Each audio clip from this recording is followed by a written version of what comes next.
Hello student, आपका Sumit math classes में बहुत बहुत स्वागत है। आज हम क्लास 10 की मैथ चैप्टर नंबर 6 ट्रायंगल 6.4 ले रहे हैं।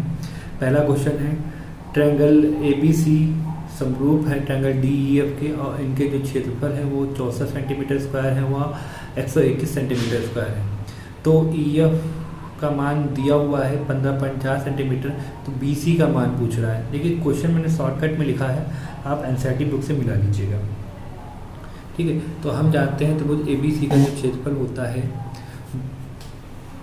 त्रिभुज ABC का क्षेत्रफल रेशियो त्रिभुज DEF का क्षेत्रफल जो होता है उनकी संगत भुजाओं के अनुपात के वर्ग के बराबर होता है। तो ABC की जो क्षेत्रफल होगा उसकी संगत भुजा BC ले लिया, और DEF का क्षेत्रफल है तो त्रिभुज DEF का जो त्रिभुज होगा उसकी संगत भुजा हमने EF ले ली, तो इसका स्क्वायर होता है। ये तीनों भुजाओं के संगत भुजाओं के वर्ग के बराबर होता है, ये सूत्र होता है। ठीक है, अब देखिए त्रिभुज ABC का क्षेत्रफल दिया हुआ है 64 सेंटीमीटर स्क्वायर, तो 64 रख दिया है। त्रिभुज DEF का क्षेत्रफल दिया हुआ है 121 सेंटीमीटर स्क्वायर, मैंने 121 रख दिया। ठीक है, BC की वैल्यू नहीं दी है तो मैंने BC रख दिया, और EF की वैल्यू दी है 15.4 सेंटीमीटर, तो 15.4 सेंटीमीटर रख दिया। ठीक है, अब देखिए, अब ये देखिए इसको अलग कर लेंगे। ये देखिए इसको BC को अलग कर लेंगे, 15.4 को अलग कर लेंगे। ठीक है, तो BC स्क्वायर अलग हो जाएगा और 15.4 का स्क्वायर अलग हो जाएगा। ठीक है, अब देखिए क्या किया गया है, 15.4 को इधर मल्टीप्लाई कर दीजिए। अब ये BC को मैंने पहले लिख दिया है, अब इसको हम ऐसे लिख सकते हैं 64 इंटू 15.4, अब स्क्वायर लगा है तो 2 बार लिख सकते हैं, और बटे में 121। ठीक है, अब पॉइंट के बाद एक नंबर है, पॉइंट के बाद एक नंबर है, इसलिए हम एक जीरो बढ़ाएंगे, लेकिन यहाँ पे 2 पॉइंट है, एक यहाँ पे पॉइंट, एक यहाँ पे, तो 2 जीरो बढ़ा देंगे। अब 121 से 11 से 121 कट जाएगा और 154 भी कट जाएगा। 11 से 121 11 बार कटेगा और 154 14 बार कटेगा, फिर 11 एकम 11 और ये 14 बार फिर कट जाएगा। तो ये आ जाएगा BC स्क्वायर बराबर 64 गुणे 14 बटे 100। अब स्क्वायर लगा है तो हम उधर उसको भेजेंगे तो ये रूट हो जाएगा 64 गुणे 14 बटे 100। तो देखिए जब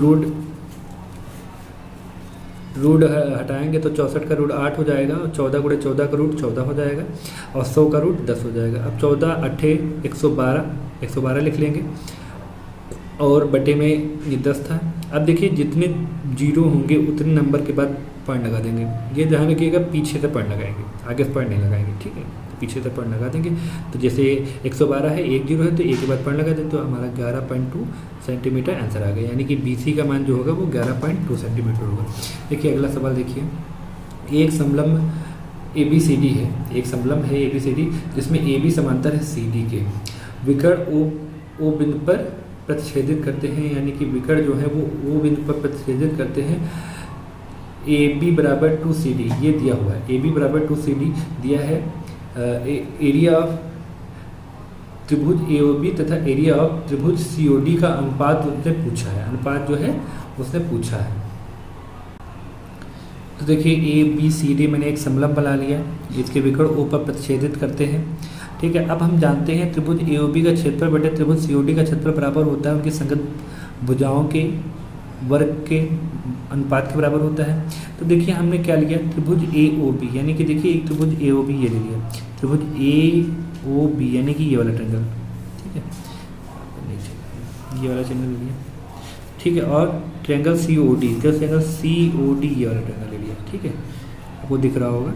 ठीक है, इन दोनों त्रिभुजों को ले लिया गया है, तो इनकी एक संगत भुजा है, देखिए ये संगत भुजा है, इसकी एक AB है और इसकी एक संगत भुजा CD है, ये मैंने ले लिया। ठीक है, तो ये ले ली है, इनका स्क्वायर के बराबर होता है। ये सूत्र होता है कि दो त्रिभुज अगर समरूप हैं तो उनकी संगत भुजाओं का अनुपात का वर्ग बराबर होता है।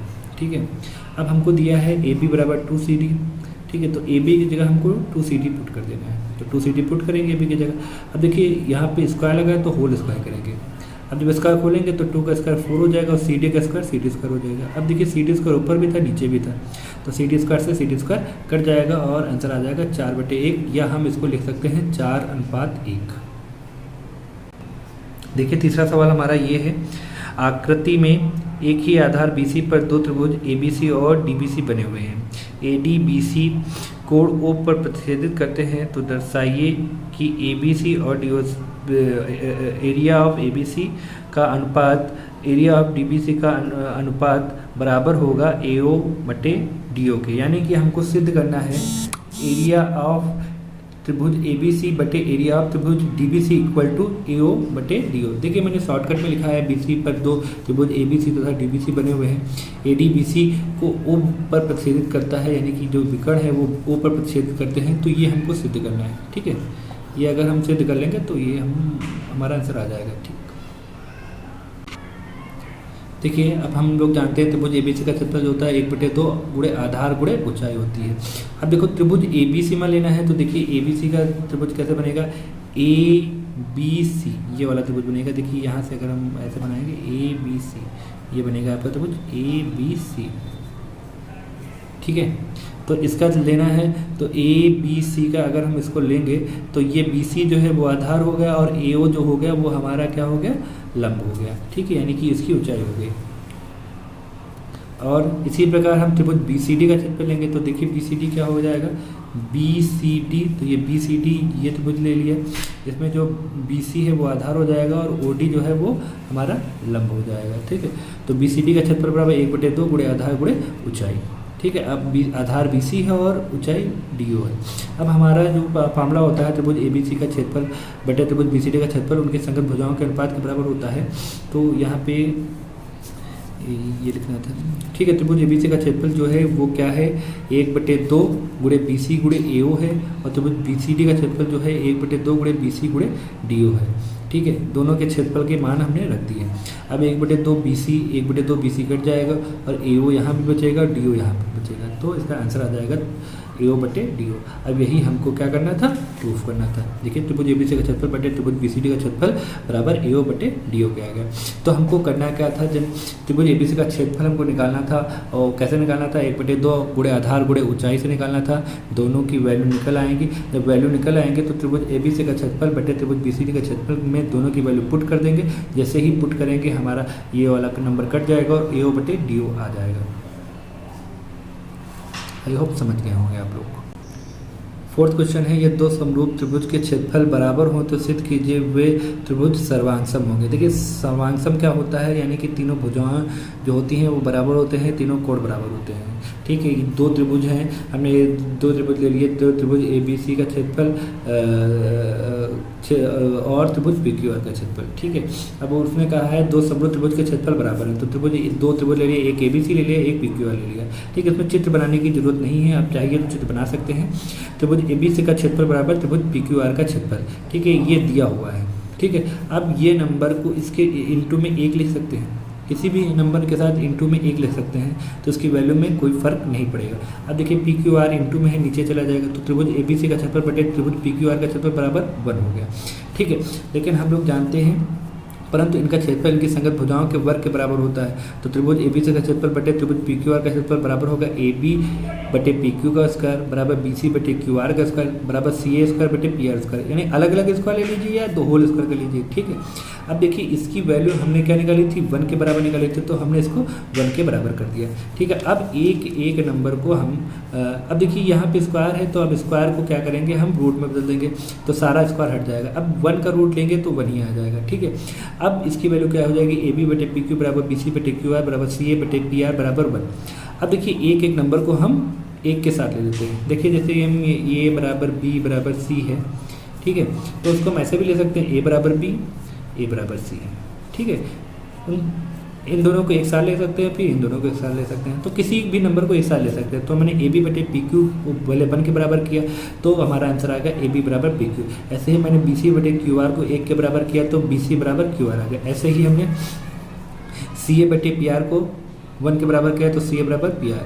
अब देखिए सर्वांगसम का जो नियम होता है कि तीनों भुजाएं बराबर हों, तो हमने देखो तीनों भुजाएं बराबर कर ली, त्रिभुज ABC की तीनों भुजाएं और त्रिभुज PQR की तीनों भुजाएं आपस में बराबर हैं। अगर ये बराबर हैं तो साइड का जो नियम है वो सर्वांगसम में लग जाता है। इस प्रकार हम कह सकते हैं कि त्रिभुज जो ABC है वो सर्वांगसम होगा त्रिभुज PQR के। देखिए सर्वांगसम का साइन क्या होता है, 2 बराबर के साइन होते हैं और एक ये लहर वाली बनाते हैं। ठीक है, अगला जो क्वेश्चन है वो कह रहा है एक त्रिभुज ABC की भुजाएं AB, BC और CA के मध्य बिंदु क्रमशः D, E और F है। त्रिभुज DEF और त्रिभुज ABC के क्षेत्रफल का अनुपात ज्ञात कीजिए। देखिए मैंने एक त्रिभुज बनाया ए बी सी और त्रिभुज बनाया डी ई एफ। देखिए ए बी के मध्य बिंदु में डी है और बी सी के मध्य बिंदु में ई है और ए सी के मध्य बिंदु में एफ है। ठीक है, तो आप ये त्रिभुज बना लीजिएगा। ठीक है, तो वो पूछ रहा है त्रिभुज डी ई एफ तथा त्रिभुज ए बी सी का अनुपात पूछ रहा है। हम जानते हैं कि त्रिभुज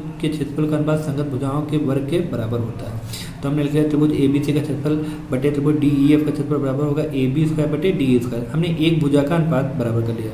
ठीक है, अब एक चीज़ ये पढ़ी होगी आपने मध्य बिंदु प्रमेय। अगर नहीं पढ़ी है तो केवल ऐसे समझ लीजिए मध्य बिंदु प्रमेय क्या होती है।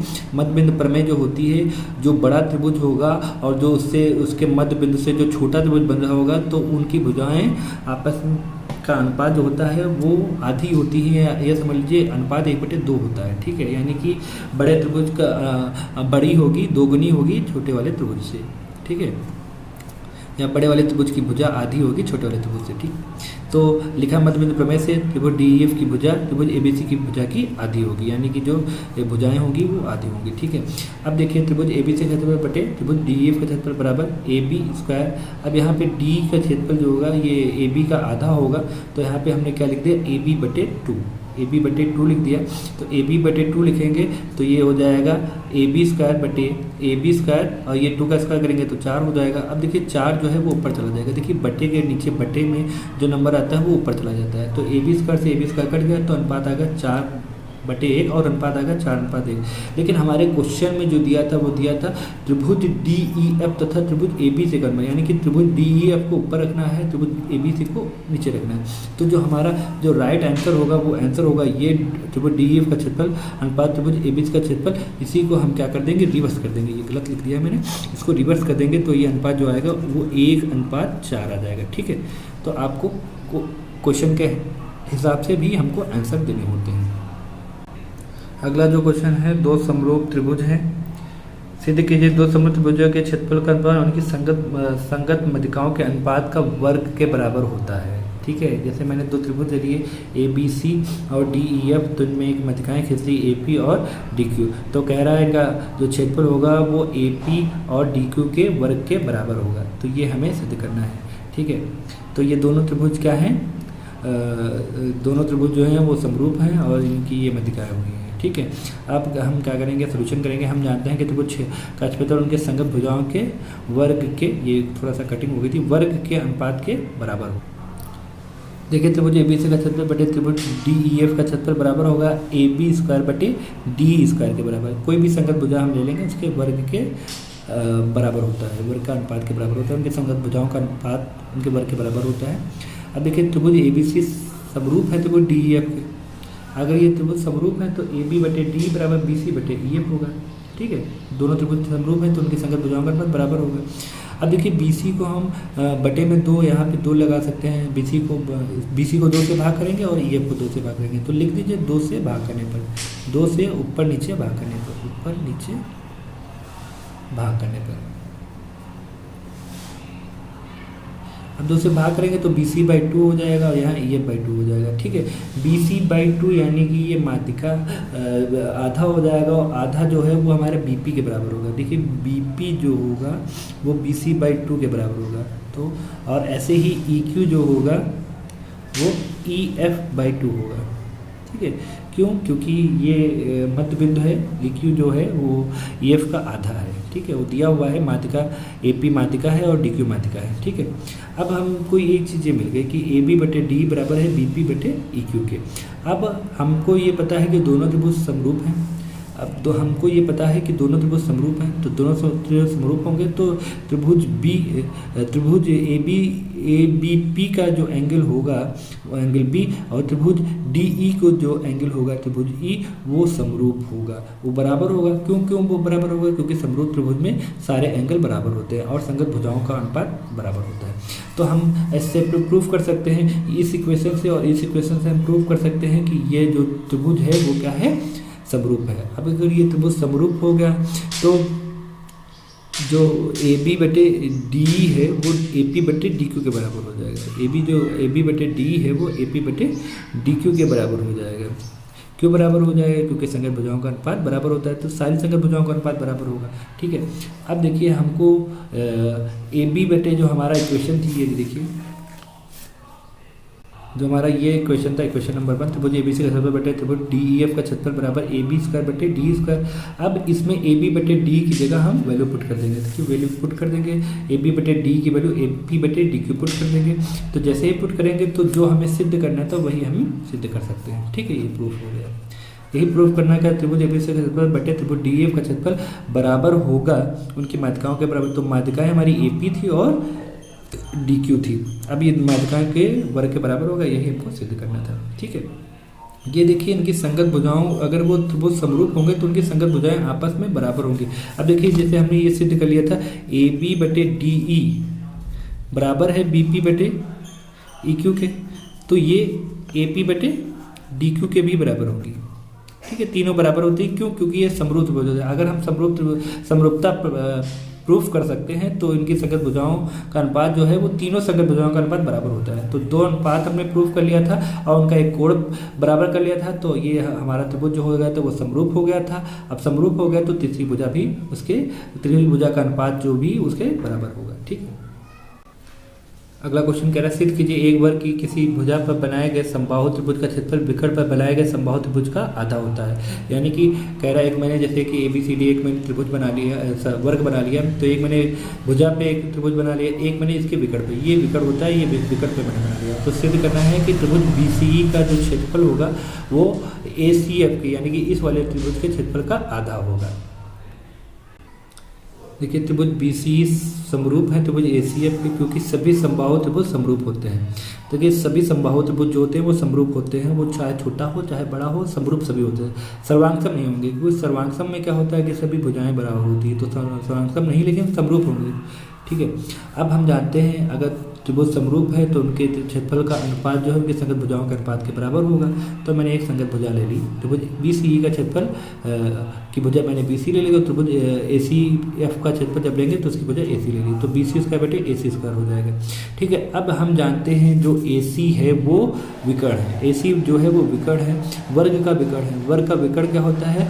√2 गुणे वर्ग की भुजा। ठीक है, √2 गुणे वर्ग की भुजा होता है। तो AC जो होगा √2 BC के बराबर होगा, तो BC भी एक वर्ग की एक भुजा है, इसलिए AC जो है वो √2 BC के बराबर होगा। अब AC की वैल्यू यहाँ पे रख देंगे, जैसे ही यहाँ पे रखेंगे तो √2 BC, और इसको खोलेंगे तो BC का BC स्क्वायर, और यहाँ पे जो खोलेंगे तो √2 का 2 अलग हो जाएगा और BC स्क्वायर अलग आ जाएगा। BC स्क्वायर से BC स्क्वायर कट जाएगा, तो हमारा जो फाइनली जो आ जाएगा वो त्रिभुज BCE का क्षेत्रफल बटे त्रिभुज ACE का क्षेत्रफल बराबर हो जाएगा 1/2।